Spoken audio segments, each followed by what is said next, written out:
Gracias, Presidenta. Agradezco, por supuesto, la exposición. Parto por hacerle algunas preguntas a Carlos de OPIP. La verdad es que me metí a la página web y la página web es bastante, por decirlo así, insuficiente desde el punto de vista de la transparencia. Entonces a mí me gustaría saber quiénes son los que forman parte del equipo, quién los financia, porque cuando usted habla de un observatorio, evidentemente usted tiene que dar garantía de credibilidad e imparcialidad. Entonces obviamente lo mínimo es pedirle quiénes son las personas que lo componen y quién financia el equipo, es algo que funciona en todo ad honorem.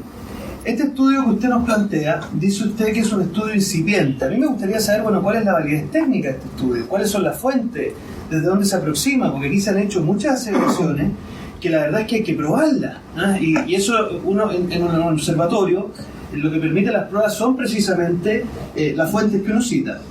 Después, cuando usted señala, Presidenta, que no ha habido política reparatoria por parte de Carabineros, bueno, pero a ver, si en un Estado de Derecho, la política reparatoria consiste en que uno interpone una acción judicial y si el tribunal estima que hay que hacer una indemnización de perjuicio, se hace una reparación. Salvo que digamos, usted pretenda algo fuera del Estado de Derecho. Entonces, cuando usted dice que no hay una política reparatoria, nos encantaría saber a qué se refiere. Después, Presidenta, cuando aquí se dice que se ha interpuesto un recurso de protección para establecer un registro público de detenidos, eso es muy complejo, porque desde el punto de vista de la privacidad de los datos personales, y además una persona detenida a veces puede estar detenida con presunción de inocencia, entonces sería muy complejo hacer una revelación pública de sus antecedentes. Entonces me encantaría saber desde qué punto de vista lo menciona el invitado. Después, bueno, no me voy a referir a cuando usted señala, porque esa cosa también es sujeta a discusión, cuando usted dice que los carabineros no han tenido capacidad de autorregularse. Mire, los protocolos, por su intermedio, Presidenta, son protocolos internacionales. La verdad que en esta materia el protocolo de carabineros responde al protocolo internacional, en esta comisión lo vimos. Entonces a mí me encantaría saber cuál sería a su juicio el criterio a considerar. Si es que no nos parece adecuado el criterio que se usa en materia internacional, bueno, quizás OPIP tiene un criterio más exigente, pero internacionalmente se usa ese. Y respecto de, ahí a diferencia de mi colega Urruti Goicoechea, yo no puedo dejar pasar. O sea, nuestra Constitución establece el derecho de reunión con autorización previa y sin porte de armas. Entonces, acá de lo que se trata es que mi demanda es muy importante, mi manifestación es muy importante, pero yo no me puedo creer tan importante para joderle la vida al resto sin autorización. Entonces, salvo que alguien crea acá que nosotros nos podemos autoconvocar donde queramos, entonces el día de mañana yo me puedo autoconvocar en la casa del señor Bartolú. Evidentemente entonces evidentemente perdón, es que ¿sabes lo que pasa? Que aquí lamentablemente, Presidenta, perdón, aquí se ha corrido demasiado el cerco. En Chile no existe un derecho a reunirse sin autorización. Estas marchas autoconvocadas, perdónenme, son todas ilegítimas. Y yo sé que eso puede ser difícil decirlo y impopular decirlo hoy día, pero es la firme. Tomarse un colegio es ilegítimo. Poner una barricada en una calle es ilegítimo. Cortarle a alguien el tránsito es ilegítimo. ¿Sabe por qué? Por una razón muy simple. Porque en un Estado de Derecho lo que nos gusta es que todos ejerzamos los derechos sin afectar los derechos de los demás. Entonces yo no tengo derecho a cortarle el tránsito a alguien y mucho menos a hacerlo bailar para que pase. Después, yo quería hacer algunas preguntas institucionales de derechos humanos y las hago sobre la base de una cuestión que había sido muy reveladora, que la revisé con detención, que son las directrices para la observación de manifestaciones y protestas sociales de las Naciones Unidas, a las cuales entiendo que el Instituto Nacional de Derechos Humanos suscribe. Y en ese sentido, uno de los principios de esta directriz consiste en efectivamente la imparcialidad. Es decir, usted nunca puede hacer ningún tipo de acción que tenga relación con algún tipo de favoritismo.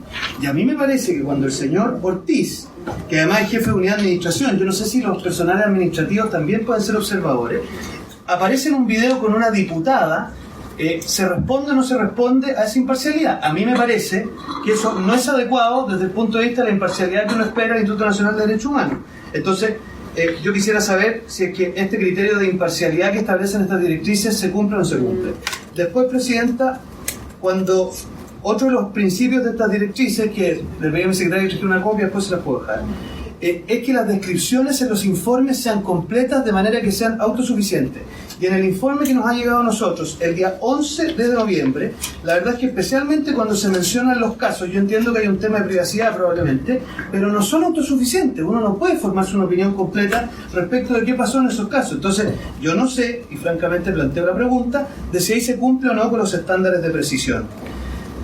Después, Presidenta, también es importante decir que estas directrices obligan al observador a registrar tanto el comportamiento de los manifestantes como de la policía. Y si ustedes revisan el informe, que les aliento a revisarlo, salvo que yo lo haya leído a medias, no veo ninguna alusión alguna a algún protestante. Todas las alusiones dicen relación con la conducta de Carabineros. Y hasta donde entiendo, página 20 de estas directrices, a usted lo obligan a hacer aseveraciones, porque es importante que el que pueda leer este informe pueda hacerse una opinión de contexto. Después, cuarto punto que quería plantearle, yo le pediría, y aquí probablemente esto también es un tema controvertido, que cuando usted hable de violaciones, hable de supuestas, o presuntas, o posibles, porque usted como entidad es parte de un juicio. Y por lo tanto, cuando usted interpone una querella, usted tiene evidentemente su tesis, pero en un Estado de Derecho, el que termina por resolver si una violación es o no, es un tribunal. Entonces, yo creo que en esto tenemos que ser sumamente rigurosos en el uso del lenguaje para no efectivamente incurrir en precipitaciones. Yo entiendo que aquí hay una información muy valiosa y obviamente muy relevante, pero tengo el deber como abogado de exigir presunción de inocencia y obviamente derecho de defensa. Voy cerrando, decirle que las cifras que ustedes mencionan, al menos en este informe, por eso yo me tengo que remitir al informe largo, tanto en los heridos por sexo como en tramo etario, como por región, las cifras no calzan. Desde el punto de vista, o sea, tienen descalce en las cifras, entonces sería bueno que las revisen, porque obviamente las cifras tienen que calzar. Y por último, respecto a los traumas oculares, aquí muchos han dicho que en Chile han ocurrido más de 200 mutilaciones. Mire, yo voy a tener la impopular tarea de tener que precisar.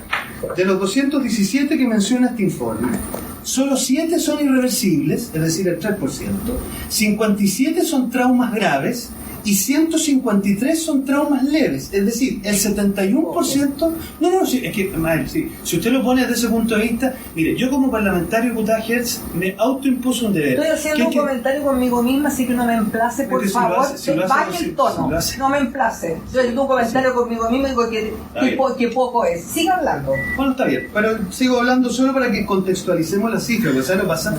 Cuando aquí se ha dicho, hasta el cansancio, que hay más de 200 personas que han perdido su ojo irreversiblemente, yo tengo el deber, Presidenta, no solo el deber de decir que eso no es cierto, porque en la práctica, que sigue siendo igualmente grave, ojo, sigue siendo igualmente grave, pero yo creo que si queremos hacer política en serio, tenemos que ser rigurosos, y por lo tanto el mismo informe que usted emite señala que solamente 7 personas en buena hora. Obviamente esas 7 personas tienen derecho a un juicio justo, tienen derecho a una indemnización en la eventualidad de que se concrete la condena, si eso no está en discusión.